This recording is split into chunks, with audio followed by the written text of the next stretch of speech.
começou, boa tarde pra você, porque começou Bendita Hora, o melhor programa da tarde, não tem pra ninguém, não existe programa mais inteligente, mais sensacional do que esse, porque aqui só pode vir os melhores. E vocês já sabem, elas já estão cansadas de saber. Rodolfo, tá faltando a doutora Débora, que não chegou ainda não. Tá chegando. Muito bem.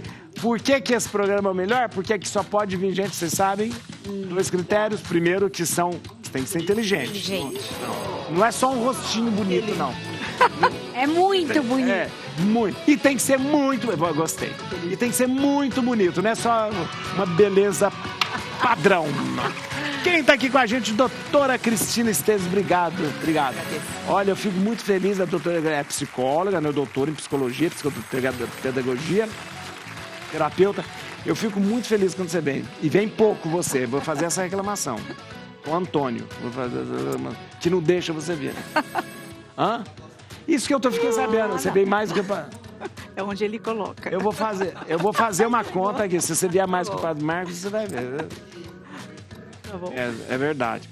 Ângela Matos, grande jornalista, radialista, Obrigada, Brasil. Fofoqueira dos famosos. Vai fazer uma reclamação também para eu vir mais, né, gente? Não, é verdade. Não, olha, eu todos os dias estou com a Ângela Matos, de manhã na Rádio Capital. Né, a Ângela é grande jornalista da Rádio Capital, faz o programa de manhã com João Ferreira, né? Tamo junto. Chama Tamo Junto, igual um programa. Tamo junto, é verdade, tamo junto. Aqui também tem um programa das que chama... 9 às 11. Ah, é? Tem o Padre Marcos que faz um programa que chama Tamo Junto. Não sei quem copiou de quem. Não sei. Temos um advogado aqui na mesa, não sei falar mas é verdade. Tá, deixa eu aproveitar a audiência. O senhor sabe que sexta-feira passada a gente falou lá no programa que eu tinha um sonho de ir num show de um artista. Isso, falou, é verdade. E aí, gente, o João Ferreira, que é o nosso amigo aqui em comum, né, radialista maravilhoso, ele conseguiu. E eu fiquei numa mesa, assim, maior luxo, no show do Maurício Manieri. Olha aí. É o máximo, vida. Eu quero mandar um beijo, só não peguei a rosa. Espera aí, você depois conversou com ele no camarim ou não? Não, padre. Uai, não é possível. Então, não consegui, mas eu estive lá e eu falei que eu ia fazer esse agradecimento aqui. Bonito. Rede nacional, internacional. Você vai fazer o corte. Maravilhoso. O recorte disso aqui, depois botar nas... Okay. Vou mesmo. Tá certo? Dona Clarice Manieri, a mãe dele, um beijinho. Ouvinte nossa da Rádio Capital. Ouvinte, você sabe que tem duas coisas. Primeiro era pra eu fazer o casamento do Maurício Manieri. Ah, sério? Aí não deu. Raíza. Aí não deu certo porque eu tive que viajar. E segundo, que eu gravei uma música junto com o Maurício Manieri. Verdade. Eu tenho uma música gravada com o Maurício Manieri. Tem. O filho canta, que é uma maravilha, gente. Dele uma gracinha. É um sonho, uma gracinha, o Marco. Muito bom. Essa foto, Obrigada, gente, pelo momento. É verdade, a música eu canto com o Maurício Manieri, pode ser mesmo. Quem for sorteado hoje, escolhe essa música. Tem que lembrar. Quem está aqui com a gente? Doutora Patrícia Evangelista, nossa advogada. Essa mulher é brava, é boa, daquelas advogadas que sai de baixo. Quando ela pega uma causa, ela vai no inferno, mas ela ganha. Eu faço de tudo para ter vitória. Prazer, viu, padre, estar aqui de novo, tá? Muito obrigado, viu, doutor? Falando de temas tão relevantes. É verdade. Vamos lá, a gente está esperando a doutora Débora Viana. A doutora Débora é cirurgiã, né, cabeça e pescoço. Ela está com atraso por causa do trânsito. Aqui em São Paulo nós tivemos uma chuva forte com granizo. Muito forte. Choveu muito forte mesmo. Muito forte. Olha aí, tá escutando o trovão? Lá fora. Chuva de granito. Nossa, muitos granitos, né? Granito. A doutora pegou, né? Vamos lá, gente. STF cancela tese que reconhecer direito à revisão da vida toda do INSS. Eu, antes de falar com a doutora, eu vou falar que eu achei uma baita de uma falta de... Eu vou falar uma outra palavra feia, de falta de respeito com todas as pessoas que estavam esperando a revisão da vida toda. Eu não sei o que a senhora acha, mas eu vou dizer uma coisa. Muitas e muitas pessoas... Eu conheço gente que pagou direitinho tudo antes de 94 e... já tinha sido dado ganho de causa, já tinha sido ganho. O STF já tinha. Duas vezes, padre. Duas vezes. Os ministros voltaram voltaram atrás e cancelaram a tese que reconhecia o direito à revisão de vida toda. Foi injustiça. STF, nesse momento, sabe aquela imagem da justiça que tem na porta do STF? Ela saiu correndo de vergonha dali. Doutora, muito fala. bem. Na verdade, eu acabo dizendo o seguinte, que tudo que eu aprendi na faculdade e nesses 25 anos de profissão foi rasgado tudo. Deixei de aprender, então. Foi. Tudo que eu aprendi. Foi mesmo. Nós ganhamos a primeira votação. Depois foi feita a solicitação do destaque em plenário. Isso. Foi votado novamente a tese da vida inteira.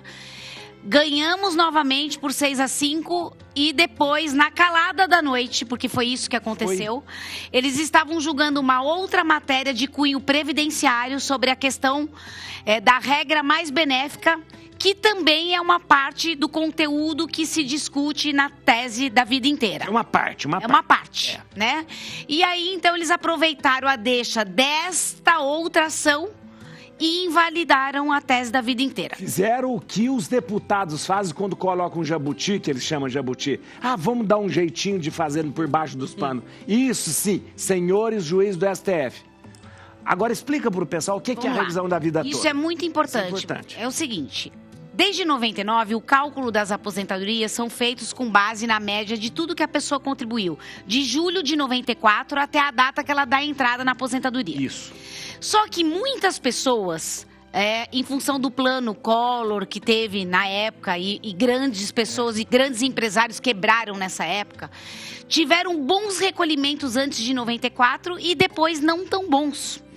E aí, no cálculo da aposentadoria, acaba sendo muito prejudicado. Então, seria a oportunidade de computar todas as contribuições do que eu paguei a minha vida inteira, inclusive anteriores a julho de 94. Até 94. Seria feita justiça de uma injustiça que já tinha sido cometida antes. E não são todas as pessoas que têm direito à tese da vida inteira. Então. Você precisa fazer um cálculo, demonstrar. Isso. Mas para aquelas pessoas, nada mais justo, porque elas pagaram uma vida inteira sobre valores bem maiores. Elas pagaram. Com certeza. Pagaram. Fizeram a contribuição que é a característica primordial do INSS, é a contributividade. Então, é isso que é injusto. E aí elas perdem todo o dinheiro? Sim, elas perdem? Sim, e aí o que aconteceu é o seguinte, a gente está ainda com uma outra problemática que é o seguinte, os processos estavam, a maioria deles, suspensos, aguardando a decisão definitiva do STF. Só que tem pessoas que conseguiram uma liminar, padre. Ou seja, essas pessoas, elas tinham um benefício de 2.000, passou para 4. Isso. Ela vai ter que voltar para 2.000. E em alguns casos tem que fazer, talvez, a devolução desde maio de 2024 do que ela começou a receber a maior. Olha que absurdo. Então, e nós vamos brigar por isso. Por que vamos brigar? Porque o benefício de natureza alimentar, o que você comeu, você não tem como... Desculpa o termo, vomitar. Não tem como, padre. A pessoa não tem como devolver, ela já usou o dinheiro, ela já gastou para pagar suas contas, as suas despesas, o seu plano de saúde. Então é isso.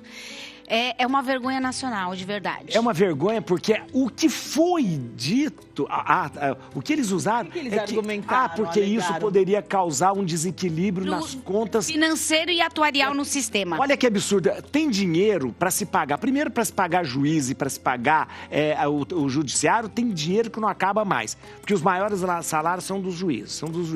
Depois, tem dinheiro para se pagar deputado, até deputado que não está trabalhando e está morando fora... Você paga, normal, mas né? tem dinheiro para se pagar tudo. Agora não tem dinheiro para pagar a aposentadoria, de repente, de uma pessoa que tem direito, que ela ia pagar assim, essa pessoa hoje recebe o salário mínimo. Essa pessoa, o salário mínimo, ela recebe o mais baixo o mínimo, né, chama, do INSS. Salário mínimo. Essas pessoas. Isso, no máximo ia dobrar. Fora a fraude, né? Fora o que já tiraram. Sim. Exatamente. Dados, né? Padre, é assim, ó. O que eu fico pensando é o seguinte. A grande questão é o seguinte. Quem são os maiores devedores da Previdência Social? Os grandes clubes de futebol. Empresários que abrem uma empresa que usam só de fachada, colocam em nome de laranja e não paga tributação nenhuma. Então, na verdade, a Previdência Social ela não é deficitária. Ela só é deficitária porque não entra o valor correto que deveria para poder realmente doutora, pagar os aposentados e pensionistas. Agora, né? doutora, eu só vou perguntar para a senhora. Tem possibilidade, de repente, de ser feito novamente, levado ao STF, ou não existe essa... Não, existe a possibilidade de uma mesma tese ser rediscutida. Pode ser? Pode.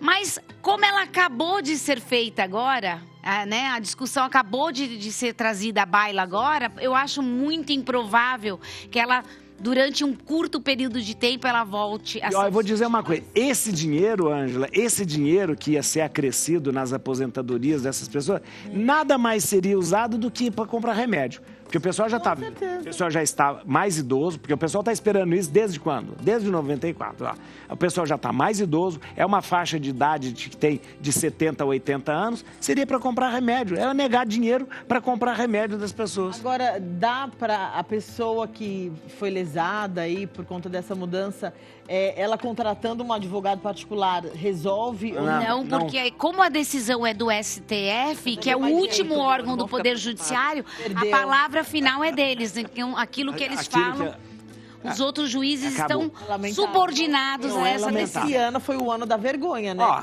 quer coisa mais vergonhosa do que o Vorcaro, do Banco Master, que foi solto? Pelo amor de Deus. Lá com a sua tornozeleira. Lá na mansão e tal. Então você é seguinte, a justiça ela é para pobre. Para pobre você vai para cadeia. Para pobre vai para cadeia. Agora, se você for dono de um banco, você não vai para cadeia. Se for dono de um banco, não vai para cadeia. Estamos revoltados aqui juntos. E esse ano de 2025 foi o ano do INSS, no quesito vergonha. Vergonha. Ladruagem, foi. Fraude. Teve também o roubo. Foi o ano do INSS. Bem lembrado, só pra gente não estender muito, que tem muitas coisas para falar aqui, mas as pessoas estão confundindo muito a questão das fraudes existentes com relação ao déficit da Previdência. A gente não pode misturar, né? As fraudes existentes foram feitas para os segurados. Isso. Não foi tirado dinheiro dos cofres da Previdência Social. Não foi. Foram tirados dinheiro dos aposentados e pensionistas. Então, as pessoas estão confundindo isso. Então, essa fraude toda que aconteceu, tiraram o dinheiro de quem mais precisa. Esse dinheiro já iria sair dos cofres e ir para a pessoa. Não foi para a pessoa, foi para o ladrão. Exatamente. Foi descontado da pessoa por um serviço que ela não contratou, certo? Ela não autorizou, foi feito desconto e repassado para essa associação.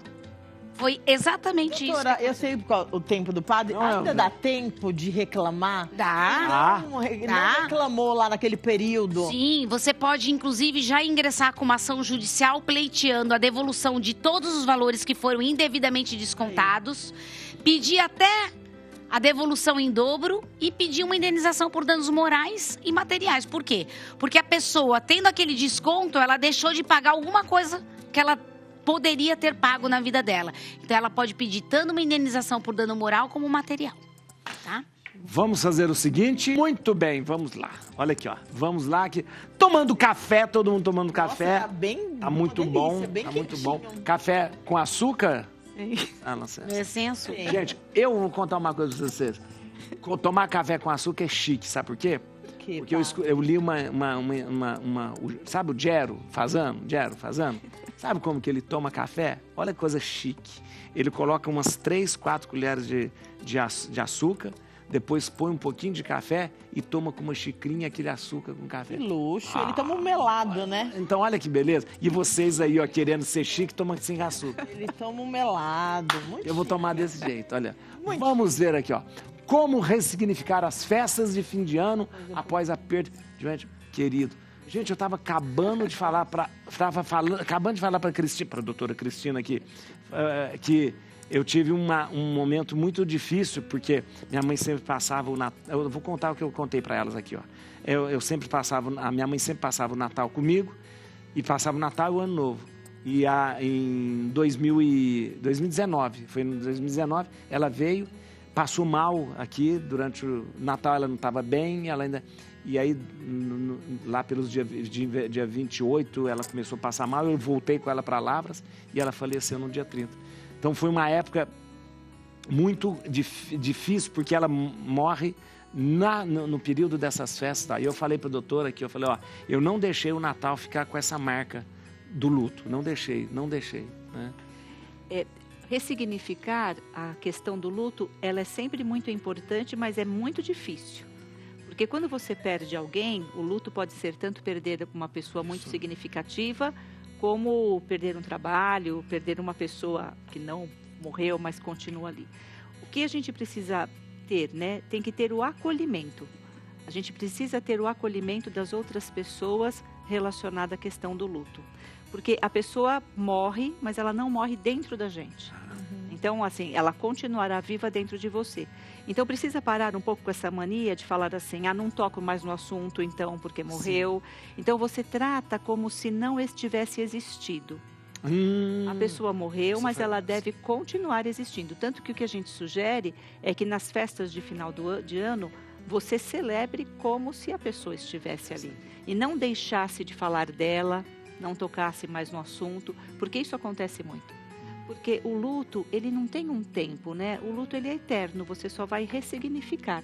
Você vai mudando não é o sentimento, mas a forma como você lida com a ausência. Porque a ausência, ela é um vazio existencial.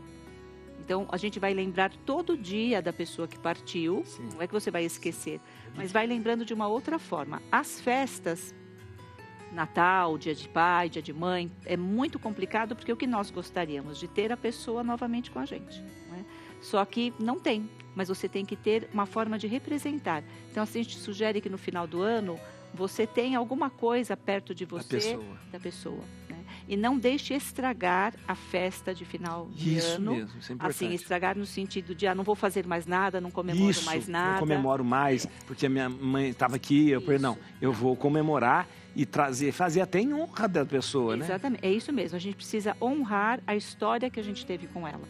Porque ela teve um período com você. Eu não estou dizendo que é fácil. Não é fácil, não. Eu acho que extremamente difícil. Eu não sei, da onde eu venho, né? Minha família é toda baiana, tal. Eu não sei se é uma coisa cultural. Então, quando perde alguém, é tudo muito emocional, tudo muito forte. Por exemplo, eu estou vivendo uma situação em casa, eu estou com um tio que está com diagnóstico no interior da Bahia, tal, de câncer. Então, aqui em São Paulo, minha mãe está arrasada, é o irmão dela. Minha mãe não quer enfeitar a casa, para ela acabou. Ela já está em luto, né? Para ela, assim, acabou, teve formatura recente. Ela já está vivendo o luto, né? Ela não luto quis. Antecipado. E aí eu percebo que, assim, a geração deles, né? A geração dos tios, tal, e eu tô falando do pessoal 70, 80 mais, eles, pelo menos a minha família, na minha região, é assim, acabou. Não, fulano acabou, até ter essa ressignificação é bem difícil. E aí eu penso de quem está ao redor, filhos, netos, de repente com uma outra mentalidade, trazer esse acolhimento, conversar, é o que eu estou tentando fazer lá em casa, né? Esse acolhimento não é nem uma questão da idade. Não tem nada a ver com idade? Não, porque o que acontece? Você vai perdendo muitas pessoas no período da vida. Então, quando você vai perder... Eu perdi minha mãe faz um ano. Foi a última pessoa que eu perdi. Então, hoje é diferente, porque quando eu olho, eu penso assim, eu tenho poucas pessoas para perder. O que a gente precisa entender é assim, como é que você vai lidar com esse vazio e quem tem que acolher? Não é só o mais jovem, é o mais velho também. Porque às vezes o mais velho, ele também diz assim, foi bom, né, parou de sofrer. Você não quer que ninguém morra, você quer que a pessoa fique. Né? E o Natal, o que você quer no Natal? Natal, o que a gente vê na televisão? Todo mundo junto, todo mundo feliz, todo mundo alegre.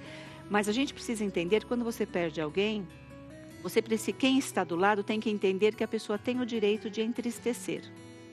Sabe o que eu pensei nisso? Que nem esse é um direito que não pode ser negado da pessoa. A gente tinha um evento para ir uma formatura e minha mãe estava super animada, já tinha separado o look, que ela é toda pra frentex.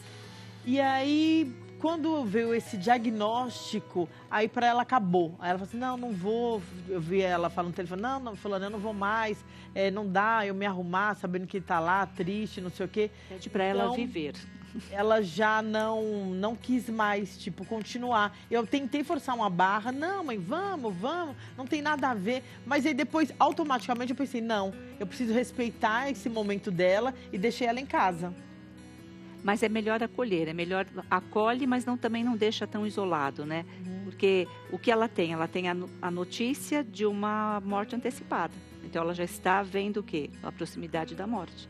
Então, na verdade, você não pode deixar a pessoa sozinha. O ideal é que você acolha a pessoa sempre. Mas é interessante, você falou, a gente tem que o ressignificar, porque a gente tem muito medo de achar que nessa ressignificação das coisas a gente esteja desrespeitando a memória de alguém. Ah, vou fazer festa, vou desrespeitar a memória. Não, é o contrário.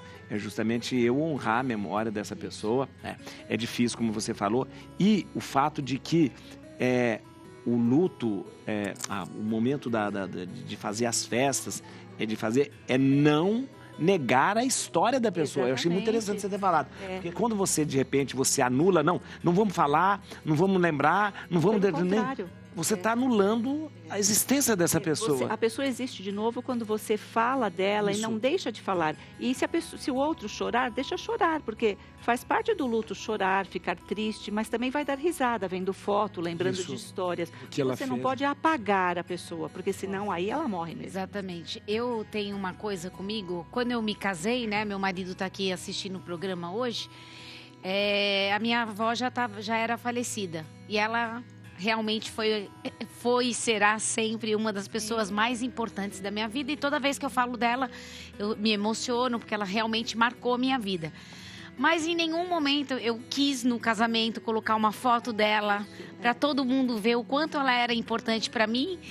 Mas sempre com uma ideia assim, você teve um espaço na minha vida que nunca ninguém vai ocupar. Mas eu não posso deixar de viver minha vida, eu não posso deixar de cuidar dos meus outros familiares que estão aqui. Que ela presentes. Continua em você. Ela continua. E a alegria vai continuar forma, pelos outros, né? Mas a gente tem que lembrar disso, não é esquecer a pessoa. Então, as festas você deve aproveitar para falar de quem se foi. A pessoa Eu faço uma oração para ela, é isso. No Natal. Existem os rituais que se pede para fazer para amenizar.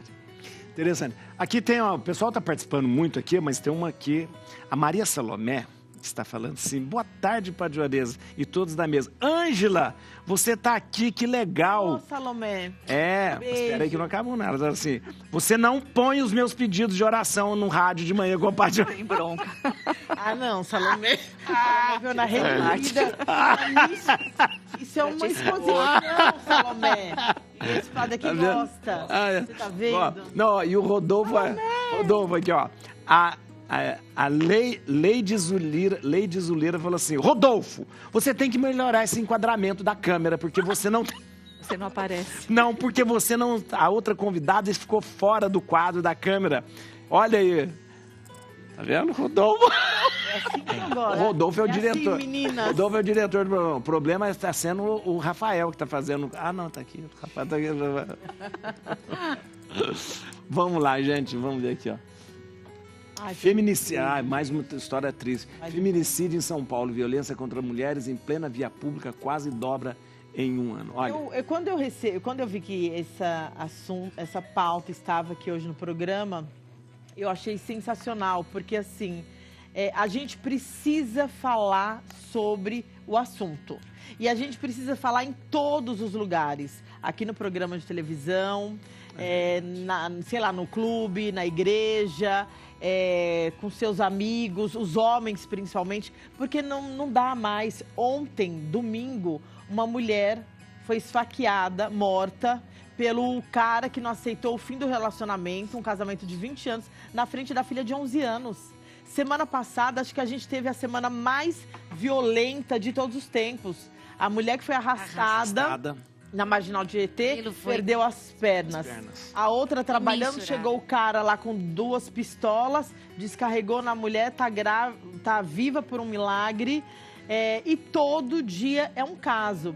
Então, assim, a gente precisa falar sobre isso. Ontem, a Paulista teve uma manifestação incrível. Mais de 9 mil pessoas reunidas para dar um grito. Mulheres que não aguentam mais ser violentadas. Homens participando também, e foi no Distrito Federal e acho que mais alguns estados, que agora eu não lembro o número. Então, assim, o Brasil parou para dar esse grito.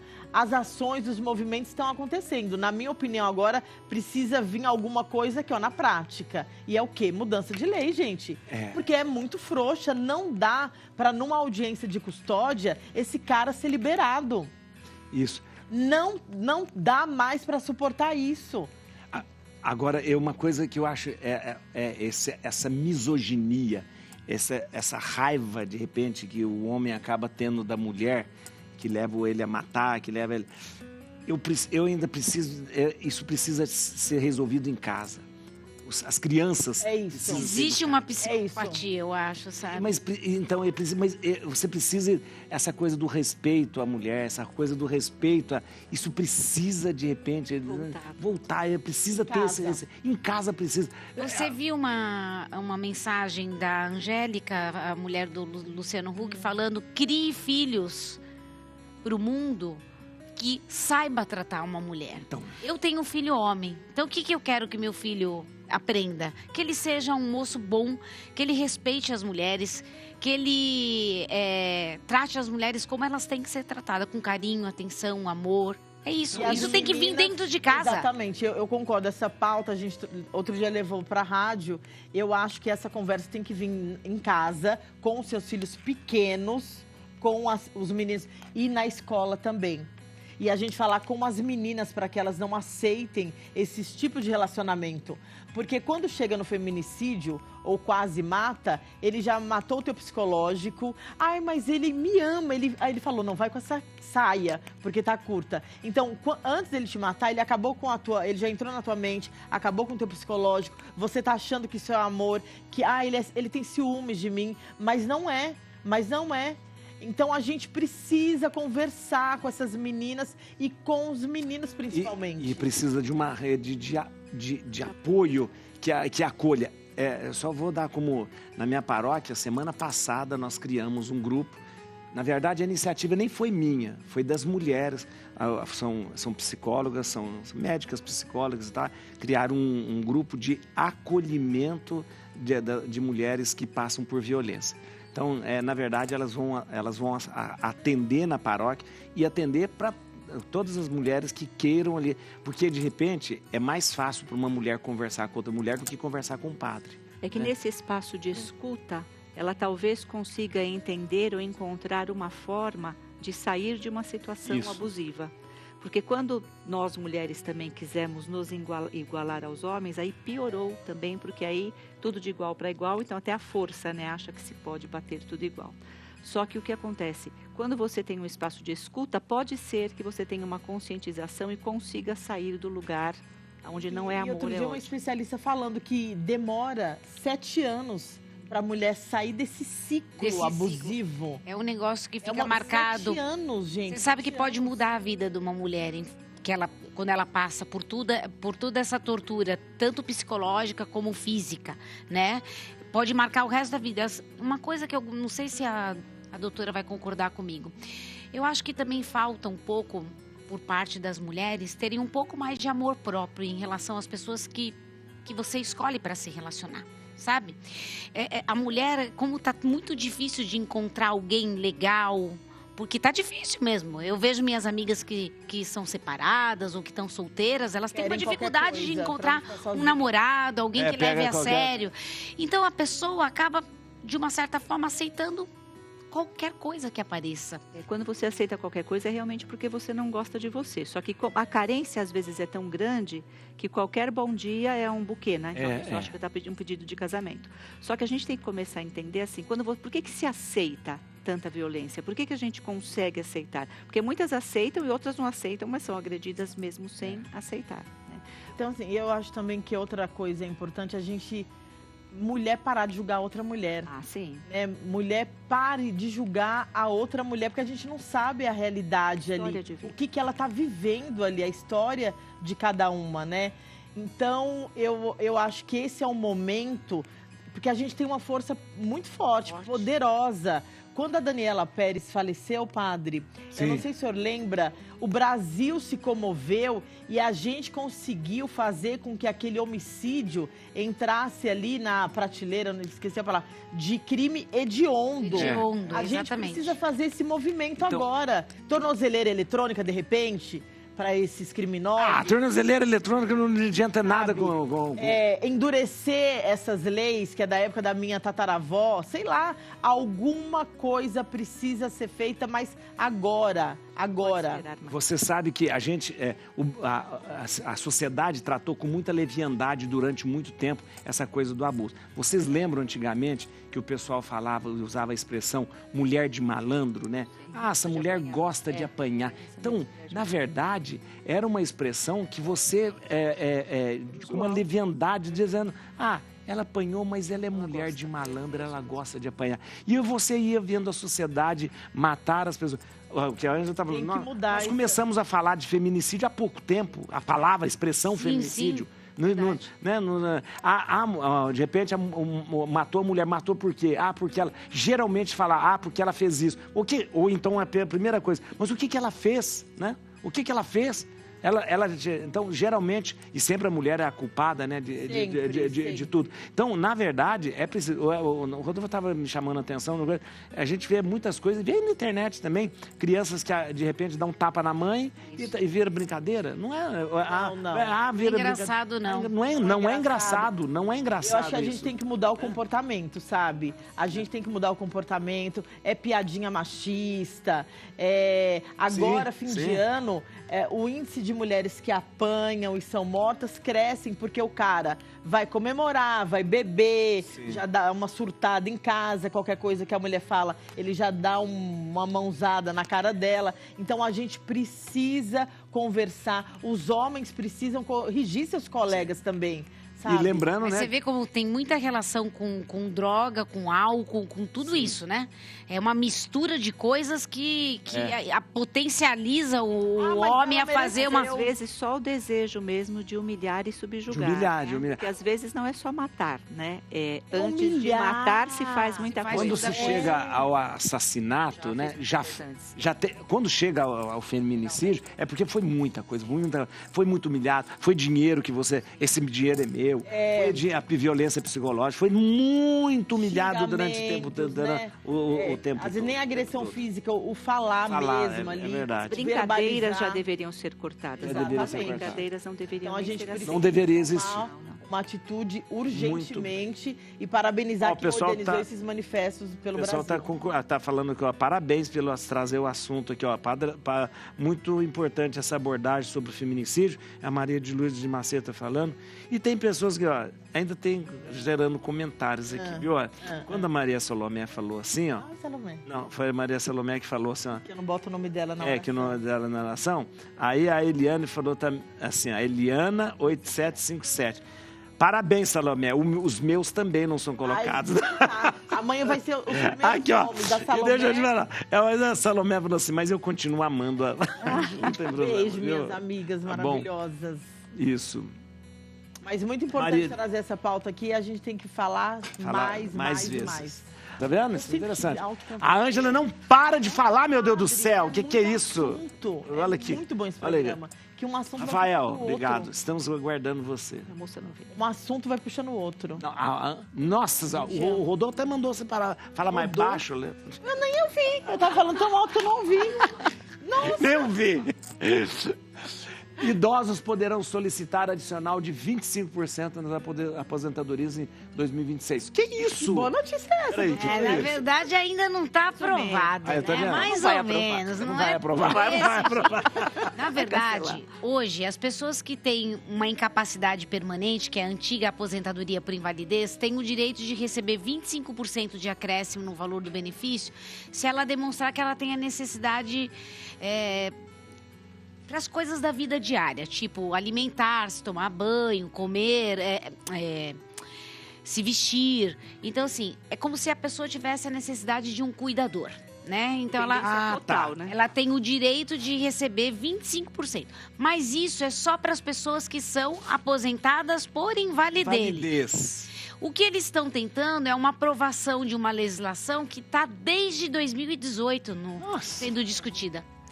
E aí a ideia é estender esse direito não só para quem é aposentado por invalidez ou que recebe um benefício por incapacidade permanente. A ideia é estender esse direito para quem também recebe uma aposentadoria por idade, para quem recebe uma aposentadoria por tempo de contribuição. Demonstrou, através de perícia médica, que tem a necessidade da ajuda permanente de uma outra pessoa. Mesmo que não seja por invalidez. Mesmo que não seja, se essa lei for aprovada, essas pessoas terão direito. Demais. E olha que coisa interessante. É a única exceção que o valor do benefício pode ser superior ao teto da Previdência Social. Tá. Então, por exemplo, se eu já ganho o teto da Previdência... Quanto que é o teto da Previdência? 8.157,41. 8 mil? Mas para pagar o teto, você tem que pagar muito. Muito sobre o teto. Muito sobre Muito. o teto. Aliás, quase toda a vida sobre o teto. Toda a vida sobre o Normal, teto. qual que é a faixa no Brasil? 40 anos de contribuição, pagando praticamente o teto para ter direito a 8.150. Mas hoje, normalmente, assim, o brasileiro ganha quanto? Aposentadoria? Salário mínimo. Salário mínimo. Mais de 70% vive com proventos de um salário mínimo de R$ 1.518. Para pagar o teto hoje, que dá quanto? Pagar o teto mesmo. R$ 1.600 e poucos reais se você for contribuinte individual. Mas se você tiver empregado, eles descontam um percentual do seu salário e a empresa paga 20% sobre a folha de salário. Isso você tem que pagar a vida inteira para A vida poder, lá na frente, ganhar uns 8 mil reais. Exatamente. E aí, Conheço ninguém. a única exceção é essa. Eu não conheço ninguém. Os 25%, você pode... Pode ser acima dos 18 mil e pouco. Exatamente. É a única exceção. Porém, em caso de falecimento do ente, né, da pessoa, ele não... Não passa para... O acréscimo não acréscimo passa não para passa. o dependente, tá? Não passa. E eu também queria dar uma Me informação. parece, doutora, mas isso não passou ainda como legislação. Não, ainda não foi aprovado. Nós tentamos estender isso juridicamente através de processo, pedindo que fosse aplicado nas outras aposentadorias. Então, judicialmente não passou, assim como não passou a tese da vida inteira. Mas, se for feita a aprovação de uma legislação, aí não tem o que fazer. A lei tem que ser cumprida. Doutora, a senhora acha que passa? Eu acho que não. Quem tem que passar isso são quem? Os deputados. Não estou querendo ser... Vocês estão preocupados com a gente, deputado? Não estão preocupados. Vocês estão preocupados para pedir voto a gente quando tiver. 25%. Eu já Pra tenho eles minha aí pode ser. respostinha quando Isso. tocar lá na minha porta. Desse jeito, é verdade. E olha, padre, eu doida queria pra alguém aproveitar, bater. só pra gente finalizar dar uma dica, assim, que as pessoas estão se perdendo com relação à pensão por morte, tá? Pegando esse link essa situação da incapacidade, quando você tem um ente que falece, você recebe hoje 60% e não mais 100% como era a legislação antiga, tá? 60%? 60% mais 10% por dependente, tá? Às vezes... Antigamente recebia integral. 100%. Só que a pessoa que comprovar que tem uma invalidez ou uma deficiência de natureza grave, tem o direito de receber a pensão no 100%. Então, vai uma dica preciosíssima. Se você vai dar entrada na pensão por morte de quem faleceu da sua família, lá no próprio aplicativo do Meu INSS tem a opção de você falar se você é inválido ou se você tem a deficiência. Não pode esquecer, porque aí você vai ser submetido a uma perícia e se constatar, você recebe o benefício em 100%. Isso é muito importante. Mas você tem que pedir, porque eles não vão falar isso pra você. Eles não vão dar Eles vão falar, Não, você olha uma não caixinha vão de dar. presente aqui, ó. Não vão falar. Aqui, essa Se eles informação. puderem esconder isso... Não vão né? dar. A bel prazer, não. Não vão dar, né? Não vão dar. Vamos ver quem vai escolher... Adivinha quem tá falando, padre? Não, vocês estão falando... Não, o que vocês tá estão- acontecendo? Essas Adivinha duas, quem elas tá falam falando. muito. Adivinha quem tá falando, ó. Você acha que a gente não escuta o seu zum de lá, né? Não. Olha, ó. A sua música lá. A música... Doutora Patrícia vai escolher a música pra gente terminar. Escolhe uma música da sua vida linda. Eu vou escolher a música que você falou que gravou. Não, mas eu tô... Aí eu vou... Então eu quero... Eu vou escolher uma escolhe. música que eu não sei o nome dela, Ah. mas é aquela música assim... Devia ter aceitado mais... Epitáfio. Essa daí. Epitáfio. Ai, nossa, foi rápido, hein, mais Zezinho? Uma nota e uma letra aqui. Não falei nenhuma palavra, ele já acertou. Como Epitáfio. assim? Mas é Foi a bonito. música, Padre. É linda, é uma... Epitáfio é bonito. E é verdade, é Nossa, verdade. arrasou. Epitáfio. Mas Zezinho está falando da sua idade, viu? Porque ninguém Não, sabe é quem que eu mais li no Zezinho. Google, Ah, gente. sei. Era um maestro. Bagunça. Quando a desorganização pode indicar transtornos mentais e emocionais? Ah, doutora, a senhora tem que falar isso. Muito importante isso, porque às vezes a gente acha que a pessoa é só bagunceira, mas às vezes tem alguma coisa por baixo ali de todo esse processo, né? Existe uma bagunça organizada, né? E existe uma bagunça que vai te desorganizar. Existem pessoas que são bagunçadas, mas elas dizem assim, é artístico, e aquilo não as incomoda. O que leva ao adoecimento? É quando a bagunça, a desorganização, ela te leva a estresse, a uma ansiedade muito grande, a procrastinação e a baixa estima. E a desorganização externa, ela mostra muito da nossa desorganização interna. O que acontece? Tem gente que é acumulador. Isso. E aí ele vai começar a acumular, acumular, acumular. E de repente a casa dele não dá para convidar você para entrar. E ele vai dizer para você, ele não vai falar que ele é acumulador. Ele é acumulador. Ele é colecionador. Mas ele vai dizer, na minha casa você não dá para ir agora. Ah, não vai deixar você ir na sua casa. Não, porque ele não entra, ele tem ele passa, ele tem então, caixa aqui, você caixa não aqui. vai ser convidado para ir na casa Provavelmente não, certeza. Você não vai, a não ser que ele confie muito em você. Porque isso é uma insegurança para a pessoa. Isso é uma vergonha. Porque ela sabe que tem uma coisa. Ela sabe que está tudo ali, que ela precisa, mas ela não consegue. Ela não consegue então, se desfazer. Ela procrastina. Doutor, o que uma é isso? É uma falta? Que nem o acumulador, ele sente falta de alguma coisa? Por que ele tem que juntar tanta coisa? Olha, o que a gente diz, né? Você vai, às vezes, tendo questões emocionais que vai fazendo você procrastinar várias coisas. Vou deixar para depois. Vou deixar para depois. Ou então você sente falta de tanta coisa e você vai acumulando tudo que você pode. De repente, uma carência pode ser um gatilho para a pessoa ser uma acumuladora? Pode ser um gatilho. Olha, a foto, né? Quando você vê aquilo, o que é? A desorganização. Por que não dá para arrumar? A pessoa vê que ela está na bagunça, mas ela não tem força para dar continuidade. E é um sofrimento psíquico real. Ah, muito. Porque ela sabe que está tudo desorganizado, ela vê que está tudo desorganizado. Mas aí isso estressa ela mais, porque ela olha e diz assim, eu tenho que fazer, ela não consegue. Eu tenho que organizar, mas eu não consigo. Aí você me dá mais uma coisa para fazer, eu acumulo aqui também. E quando eu vejo, eu estou assim. Então, o que a gente diz? Vou deixar para depois. Por quê? Porque é muito cansativo começar. Então, é adoecedor. E é adoecedor. A causa estresse, causa desorganização, e você realmente adoece, porque você fica extremamente fora do foco quando você vê toda a bagunça. E quanto mais você bagunça, menos tempo você vai ter para arrumar. O que a gente diz? Porque, na verdade, o ideal seria que você começasse aos poucos. Não dá para falar assim, eu vou arrumar tudo isso hoje. Tudo isso não dá. Quanto tempo você demorou para chegar no tudo isso? Então, você tem que ter coragem de arrumar uma caixa, uma gaveta, uma sacola. Só que tirar. Jogar fora. Mas tem pessoas que não conseguem, né? Jogar fora, né? Jogar fora. A gente vê aqueles programas, né? Que você tem que ir com um terapeuta lá para ajudar. Terapeuta ou até outra pessoa que vá jogando fora as coisas. Porque na verdade, a pessoa não consegue, né? Porque eu preciso de tudo que está aqui. Eu vou precisar disso. Mas pra quê? Por que então? É um vazio tão grande, eu preciso de tudo que está aqui. Porque tudo que eu tirar, eu estou perdendo mais coisas. Eu já perdi muito.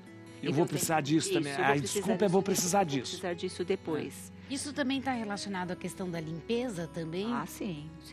Porque quanto mais você acumular, menos limpeza você vai ter. Porque você não limpa o lugar, você vai limpar o entorno. Ah, entendi. Quando você limpou o entorno, a sua cabeça diz para você assim, está tudo sujo. Porque você sabe que você engana quem? Eu posso enganar você, mas eu não engano a mim. Ah, tá. E a minha cabeça, ela fica o tempo inteiro lembrando da bagunça, da desorganização, eu não consigo. Então, sua autoestima vai para o lixo, né? Você começa a ficar andando o quê? Você andando do espaço que dá. É o que você faz depois com a sua vida.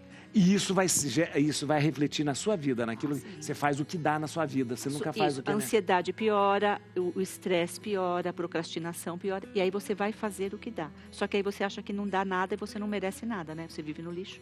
Teve 2 casos, porque se tornaram públicos, né? Uma vez o apresentador, Geraldo Luiz, foi na casa da cantora Perla. Sim. E aí a paraguaia acumuladora, assim, ela estava sofrendo várias situações. A casa da Perla parecia um museu de tanta coisa, uma bagunça. Ele foi lá com uma equipe, só que assim, ela parece que tinha perdido uma irmã, um câncer, ela estava sofrendo muito, estagnada, né, na carreira. Aí teve uma outra situação, Luciano Huck, naquela coisa, Lar do Cilar, foi na casa de uma família aqui em São Paulo, assim, perdão da palavra, uma maloca, uma bagunça, muita coisa. Aí ele deixou a casa um brinco. Aí depois voltou lá? De surpresa. Tava tudo do mesmo jeito. Do mesmo jeito. Só Que fez é ela fora. quem tem que fazer. Do Você mesmo não pode ir jeito. na minha casa e arrumar por mim. É a pessoa que tem que É a fazer. pessoa, porque eu vou ter que me desapegar disso aqui, eu vou ter que reorganizar a minha cabeça.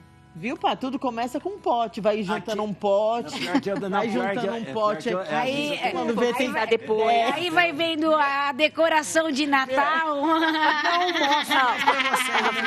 Tá a coisa mais linda. Tá a coisa mais linda. Vamos colocar na TV. Ela tá vendo? linda Não, a tá vendo? decoração dele. Férias Mais que bonita ninguém- que a paulista. Natal Porque a iluminado. quebra na rotina e as Ah, isso é festas importante. desregulam crianças autistas. Tá, e aí eu A Ângela falo... fala com lugar de, tem lugar de fala aqui. Eu tenho uma criança, né, pequena, 7 anos. Porque assim, quando a gente... férias, fim de ano, festas...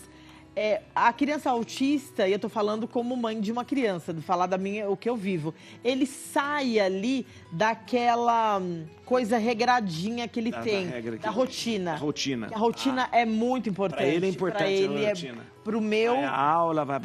Isso, acordou, escova os dentes, então tem aquela rotina. A partir do momento, olha, não vai ter mais clínicas, a clínica tá de férias, sem terapia, sem aula. Eu já tenho que avisar o João com antecedência, para que ele não se desestabilize, se desorganize. E aí, assim, no meu caso, né, o meu filho, que para alguns era birra, até para mim, antes de ter o diagnóstico, o João, ou ele ficava, ele caía no chão, ele caía e ficava. Quando eu não sabia que ele era autista, não tinha um laudo, eu achava que era uma birra. E aí, até me sinto culpada, porque naquela época, como uma mãe que não sabia, eu brigava com ele. E brigava e dava palmadas. Quando eu recebi o laudo, até me culpei. Nunca mais eu levantei a mão pro meu filho, porque agora eu sei, ele tá desregulado, não é birra, ele tá desregulado. Então, como o João, ele gosta do contato. Quando eu vejo Ele que gosta tá, do contato. Porque a criança autista o meu geralmente gosta. não gosta. Então eu abraço ele, eu falo, calma, João, tá tudo bem. Hoje ele não deita mais no chão por causa da cera, mas ele tem umas estereotipias. Ou ele fica assim com a mão, é uma coisa assim, então eu sei, eu fico, calma, tá tudo bem. Ou ele abre a boca como se ele quisesse dar um grito. Então, assim, o meu não precisa de abafador. Então eu consigo levar ele, por exemplo, numa virada do ano na Paulista. Ele não tem problema. Tudo bem, mas eu tenho colegas, né, mães atípicas, que a criança não consegue ficar num ambiente aqui como um estúdio. Ela vai ficar totalmente desregulada, é muita gente, é muita cor, é muito cheiro, são muitos estímulos. Então, você primeiro, como mãe, tem que saber, né, ali, conhecer o seu filho e se ele gosta do contato. Um abraço, eu acho que já resolve, pelo menos lá em casa resolve. Conversar, falar, mas entender. E quando acontece na rua, o que eu percebia, quando o João não estava com cordão de identificação, eu era bem julgada. Porque às vezes eu tenho... Nossa, olha lá, não tem educação. O menino tá dando um chilique lá mas não sabe o que está acontecendo. Então é aquela coisa, não julgue, né? Aquela mãe que está com uma criança, você não sabe a realidade dela. Então, assim, a criança autista, ela precisa que tudo seja previamente falado, né? Olha, vai ter que mudar aqui, programado, exatamente. Porque para eles é muita coisa. Ele sai do lugar de segurança. Ó, o programa cérebro, né? Acabou o programa. Ah, mentira. Mentira. Sério? Olha, fala uma coisa, tá O diretor tão bom, o pessoal tá participando. Só vou marcar aqui. A Marcela Hanac falou assim, ó, eu não consigo tentar alegria nessa época de Natal, eu perdi uma filha há 1 ano e só choro. Como vou sorrir? É muito difícil, eu sei, é muito difícil. E é o luto que precisa ser vivido. Deve continuar chorando. Deve continuar chorando. Mas vai ressignificando. Muito bem. Doutora Cristina... Ah, não, a música. A minha música, padre. Devia ter amado mais. Isso aí, ó. Ter chorado mais. Doutora Cristina, muito obrigado. Obrigado mesmo. Manda um abraço pro Antônio, que eu tô com muita saudade dele. Olha, tá vendo? Tá bom? Obrigado. Então vocês podem acompanhar a doutora Cristina em @mcrisesteve. Acho importante, né? Os assuntos que ela trouxe aqui foi muito, muito importante mesmo. Ângela Matos, maravilhosa Ângela Matos, todos os dias na Rádio Capital, às 9 horas da manhã, junto com o João Ferreira, viu? Também Segredos do Tapete Vermelho. Segredos do Tapete Vermelho nas redes sociais. Celebridade. E o Instagram dela é @Ângela Matos Oficial, Matos com 2 T's. Obrigada, gente. Obrigado. E amanhã ela vai fazer oração para Salomé. Salomé. É a outra amiga que eu vou pegar o nome dela. Doutora Patrícia Evangelista, peraí. Doutora Patrícia Evangelista. Ó, o site dela é etpr.adv.br e no Instagram, @doutora Patrícia Evangelista. Essa mulher entende direito previdenciário. Qualquer dúvida, vai lá. Beijo, obrigada. Aumenta o som, acabou o programa. Acaso vai